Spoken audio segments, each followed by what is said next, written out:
Hey traders, Alex Ong here, and in this video I want to give you a very simple strategy for being able to get into trades when there's a lot of momentum in the markets, when there's some clear direction, but there aren't those sort of like identifiable levels that you can trade from. Now ordinarily when we look to take trades in the direction of the trend, or actually most of our trades for that fact, we like trading from predetermined levels, so strong levels of support or resistance. However, unfortunately sometimes there just isn't the opportunity to do that, and if you wait for those levels to sort of present themselves, you would have already missed the moves. Now in this week's edition of the Money File, we've given a couple of opportunities to our subscribers where we think there is a clear direction in the markets, but we don't really think that there's going to be the opportunity to wait for a significant pullback for us to be able to get into the trade. So what I want to do here is give you a strategy that we use very often to be able to get into these trades when there is momentum, when we do have a clear direction and we do have a clear bias in the markets, but we don't think that we're going to get enough of a pullback to be able to wait for that opportunity. So let's jump over to the charts and I'll talk to you about what these setups actually look like. So looking at all of my charts, so you've probably noticed if you've watched a bunch of our videos, we use the 100 moving average, and it's the exponential moving average. You could use the simple moving average. There's not a whole heap of difference if you like. We don't trade, based on that particular moving average on that level. We just use it as an indication of when price has pulled back enough to allow us to get into a trade in the direction of the trend. So it gives us a little bit of context around what it is that we're trading. Now, what we look to do, so let's take a look at something that's set up over the past week or so. Okay, so the euro dollar break through this structure level over here. If we look at it, if I zoom in here on the daily, you can see that the euro dollar broke through the structure level. It's actually a little bit further up here, but then eventually broke through last week. And all of last week, it's just been going down. Now, there are a couple of ways that you can play this. One, you can take the initial break of structure, which is absolutely fine. The other opportunity is obviously to wait for a pullback, but then there are some times when you do get the momentum through the structural level that you want to get in and take a piece of the action, but you don't want to get in on the immediate break. So what you then do is you wait for a pullback on a shorter time frame, okay? And what we do is we don't necessarily, as I said earlier, we don't wait for the pullback to a particular level necessarily. We can just look for a pullback in price action, and we can use a 100 moving average to give us an idea and to put some context around the trade as to show us when that pullback may be over. So if we look at this in the euro dollar, we can see that it broke the 10832 level. If we then jump in here to a 15-minute chart, okay, what we can see, let me zoom in on this a little bit. What we can see here is that there are a number of opportunities to get into the trade once the market has broken through that structure level and when it pulls back to the moving average. And as you can see here, we've got in a trend line here because it's one of the trades that we ended up taking last week. And I'll show you exactly how that sets up. So you wait for momentum in the market, much like the opportunities that we've identified in this week's Money File.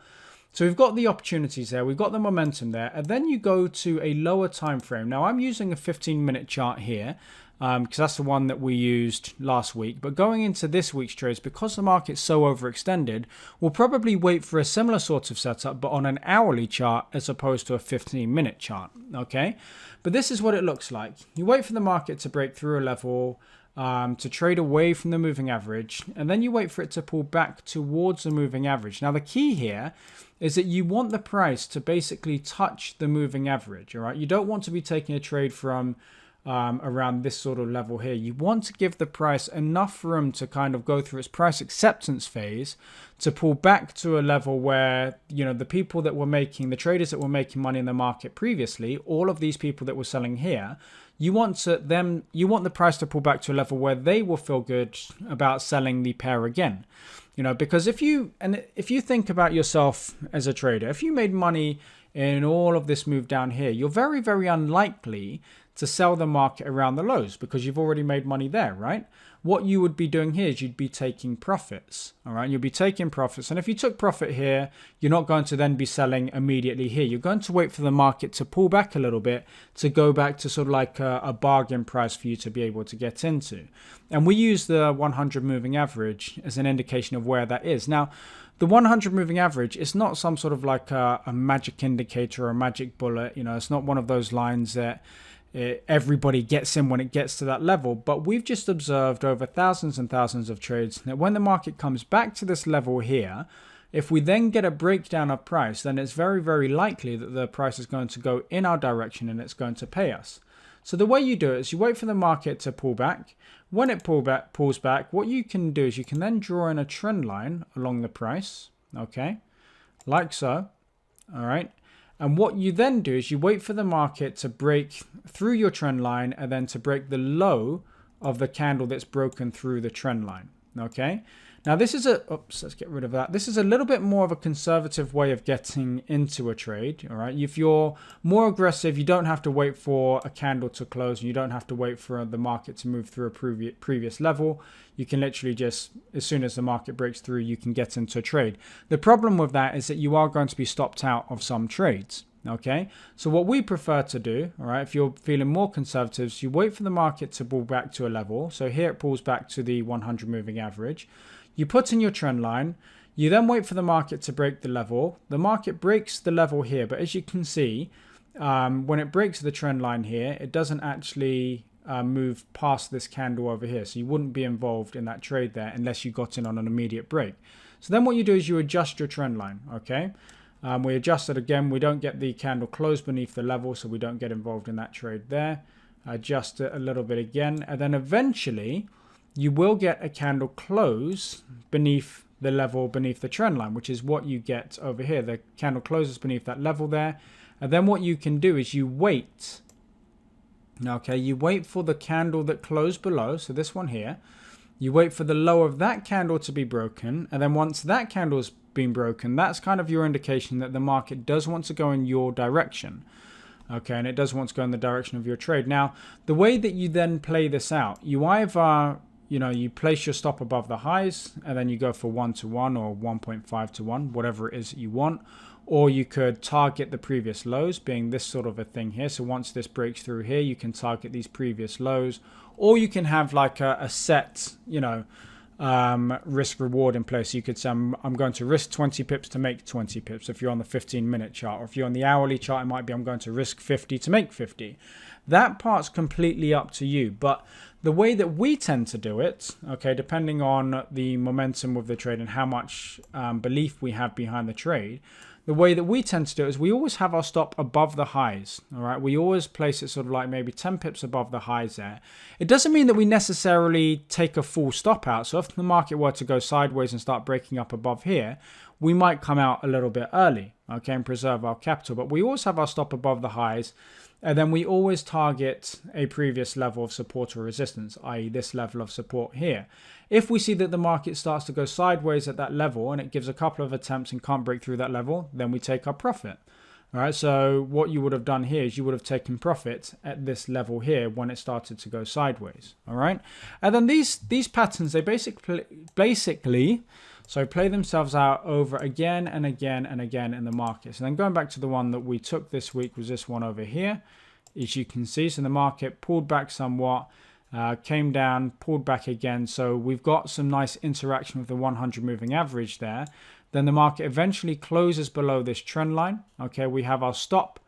Our entry is at the low of this candle here that closed below the trend line. Within a few candles time, it broke through that level. It went past that level. That got us into the trade. Get rid of whatever that is trying to create itself there. Stop above the highs. And as you can see here, this one smashed beneath the lows. When it started to go sideways a little bit, that's where we took profit on the trade. And you can basically wait for this to set up again and again and again. And the more powerful trades are the ones where you have a little bit of a trend going against you. So it's not just like a straight pullback like that, even though you can take it.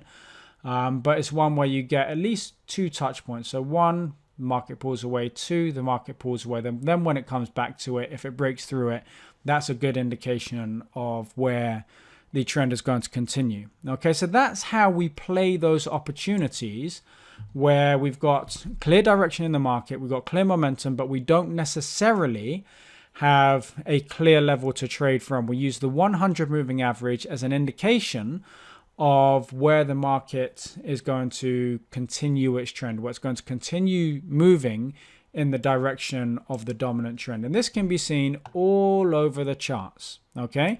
And going into next week's trade, all right, the ones that we've identified for next week, because the markets have moved quite some way, we won't necessarily take these opportunities on a 15-minute chart, okay? There's only last week on the initial break that we did take it on the 15-minute chart, but this week the market has moved quite significantly, so we're going to expect a little bit more of a pullback than one on the 15-minute chart. So we'll be looking for that same sort of price action, but on an hourly chart going into next week's trading. Okay, so I hope that all makes sense. I hope that gives you some food for thought, something to go away and play with and test on your charts. I promise you, it's a fantastic way of getting into a trade. Experiment with it, see what works for you. If you've got any questions, please feel free to post them beneath the video. Otherwise, thank you so much for watching, and we'll speak to you very, very soon. Take care now.